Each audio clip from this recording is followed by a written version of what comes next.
Hi, good morning. So, today's video reflection is gonna be about the nothingness of money and Genghis Khan. Um, and especially a sentence that I found in the second book of the Conquer series by Conn Iggulden, which is a series of um, historical fiction books about Genghis Khan, in which he said this sentence. He had no use for personal possessions beyond those he could carry on his horse. And I found this sentence deeply fascinating because, like, there was a time in which the utility of money couldn't be fully grasped and was not, um, when money was not really a thing, right? That money was seen as what it actually is, um, which is as described in the book, a bag of valuable metals, and and I found this um, deeply fascinating, and especially there is a passage in the book where basically the Mongols, Genghis Khan and his brothers, are conquiring all China. Okay, and so the Chinese kind of refuse themselves in what is today Beijing, and they just they escape. Um, they're retiring inside the wall, the big walls that the Mongols cannot get break break down, and then they send some spies inside the Mongol camp to try to corrupt whoever is close enough to the Khan so that he can, you know, turn over, accept like a donation or some sort, and leave them in peace. And especially there is the younger brother of the Khan, Temuj, which is in contact with this spy, and he has this conversation. The spy, which pretends to be a slave, says, "What if you want a man horse, master, a better horse than any other?" Temuj sighed. "Well, I will give him 5 horses of lesser breed, or 2 captured slave, or 6 bows, or a sword, whatever he wanted, depending on my needs." Then he laughed.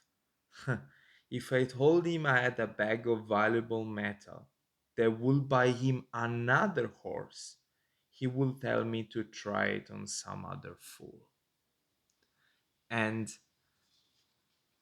I love that because, as in the book Sapiens by Yuval Noah Harari, uh, money is just a story. Is nothing. Is just something that is useful for us to kind of to put a number, which is like a universal understandable metric on on concept, really abstract concept like value, utility, rarity, and this kind of stuff. And it is really useful for our society. So but it's not true. As Derek Sivers said, useful is not true, which means that it's like rules and laws. Okay, it's just arbitrary. Someone arbitrarily decided something and is made true, um, by the fact that a lot of people believing in it, but it doesn't mean that is necessary, empirically, mathematically true. It's just um, an arbitrary thing, that is useful in some way. And so I started to reflect on this, and as always, I reflect on longhand, and I will help myself with this, um, for this video. But anyway, um, I reflect on this, and I thought, okay, so then, like, if they're useful, they're useful for what, right? and and I reflect that what we do in our day-to-day life, what I do, what you probably do, is um is basically making this abstract thing like money, which doesn't feed us, so to speak. It doesn't it, you, we cannot eat money, right? So we exchange them for stuff, okay? And some stuff are vitally important, like food, and some other stuff are just s- they're literally stuff. Like they're making money a concrete thing, okay? And um, and so we to buy those stuff, um, to make money concretely useful for us and concretely making our life better, we have to spend them. And to spend them, we have to earn them. And to earn them, we have to go to work every day and and exchange our time to get the money. And in this is crazy because usually the utility of this stuff is either making our life better and easier, which faster, or any kind of something that ease our life out, like for example, let's say a dishwasher.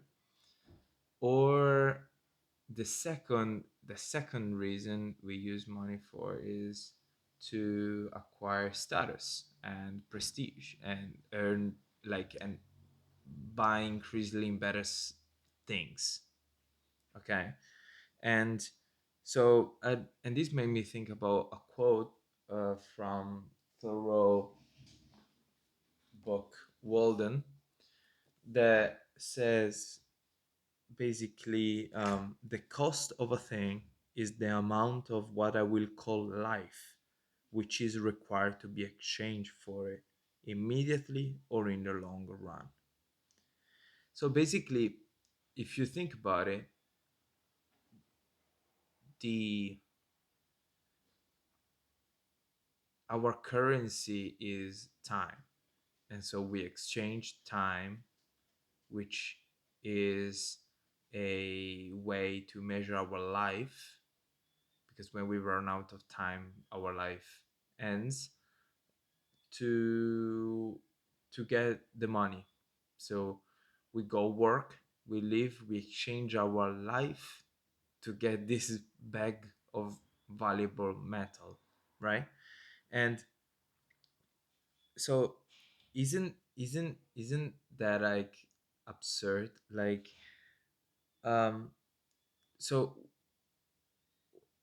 what people want is happiness and have a good life, right? In general, to achieve that, what we do is to sacrifice that same thing, okay, that we initially wanted, to we sacrifice that to get a bag of valuable metals, to then supposedly buying that life back through fancy stuff or experiences, or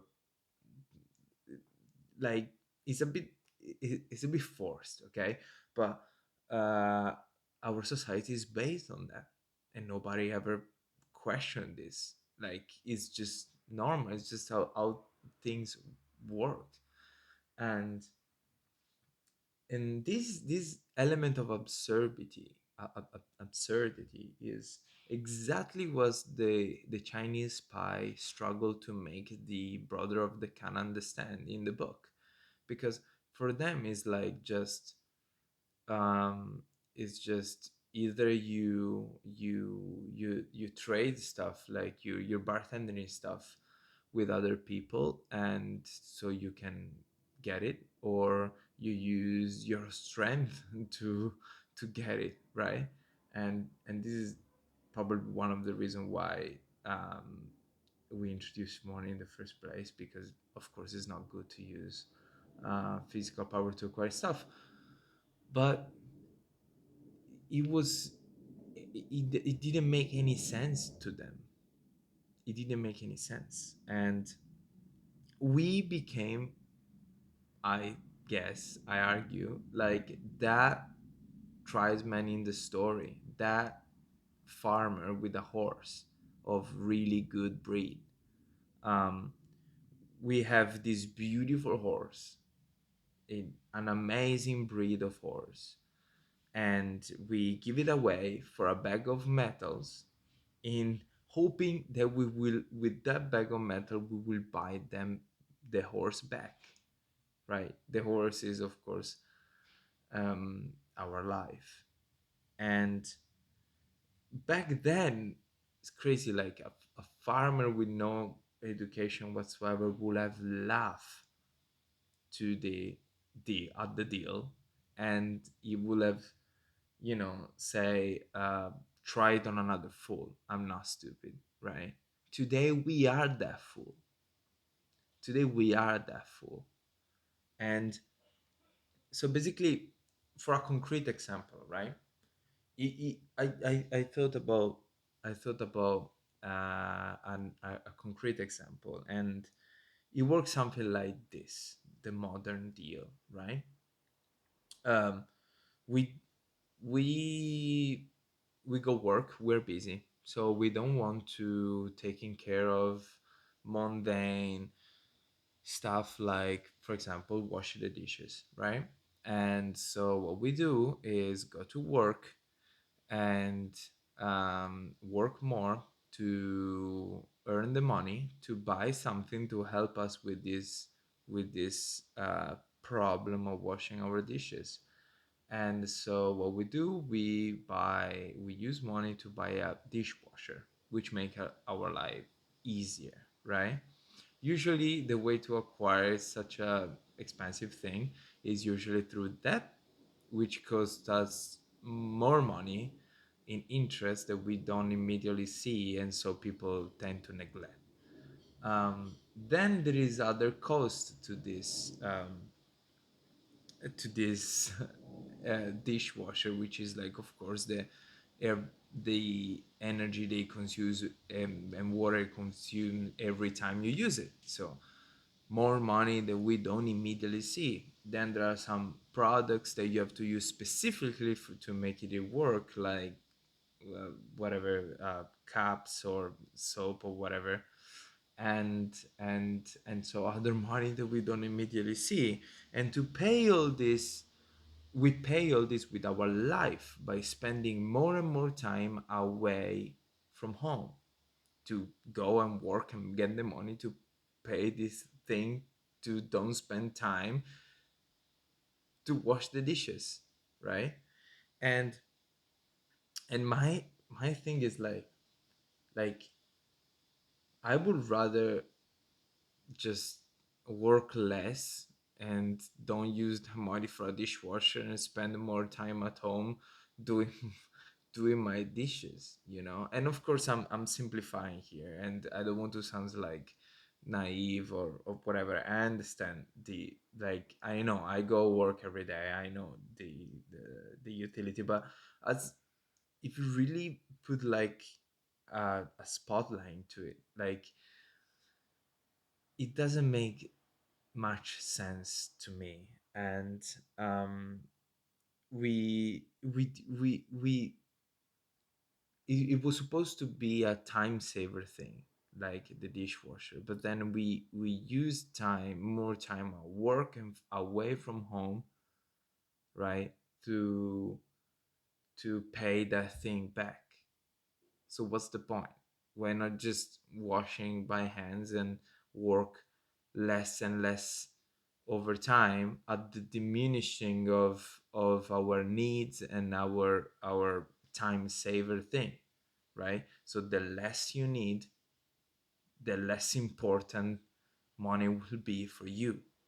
And and I and if you really think of it, like, it also makes your life kind of heavier, in the sense that having such an untransportable thing, um, it kind of create an extra layer of friction in, for example, against, for example, doing something crazy like, traveling around the world and every 5 years, and this is why the initial sentence, he had no interest in material possession other than what he can carry on his horse, is so impactful, because the less you own, the more free you are.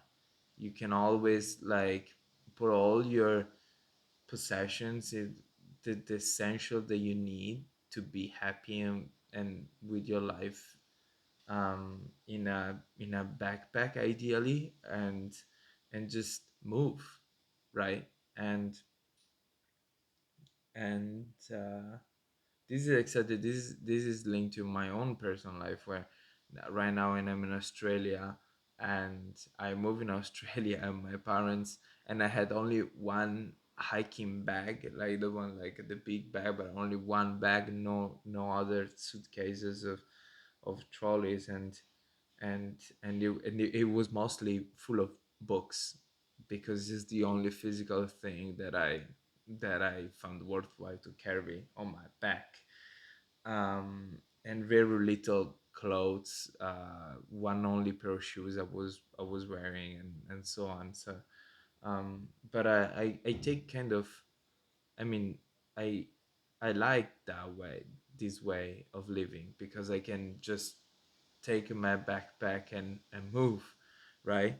Um, so I aspire to live this kind of simple life, really, more oriented towards like an ancient way of thinking about things, and um, I wish for having so little needs that money will not be a thing for me, ideally, at the end. And um yeah, and be independent, don't don't have to depend on a job. um in the book Early Retirement Extreme, Jekyll Blood Fisker said this thing that there are other options. You don't need to work full time for the rest of your life. You can work part time intentionally and just leave money on the table intentionally, because you don't need that much to live well. And and this is basically what I'm trying to do in this period, and like what I've done last year, for example, when I took 6 months off and working. um, I took 1 year off. I traveled around Australia with a van for 6 months, and then I worked the other 6 months, like 20 hours per week, intentionally, um, and I made less money intentionally, because I didn't have a rent, because I was living in my van. So it makes sense to me, right? um Anyways, so um to conclude this kind of rambling reflection, I would like to leave you with another quote from Walden and from Thoreau, which really uh, summarize everything I was trying to say in this video, which is: a man is rich in proportion to the number of things which he can afford to let alone. And so, yeah, I hope this was of some um, use to you, and let me know what you think in the comment section as always, and see you next Sunday.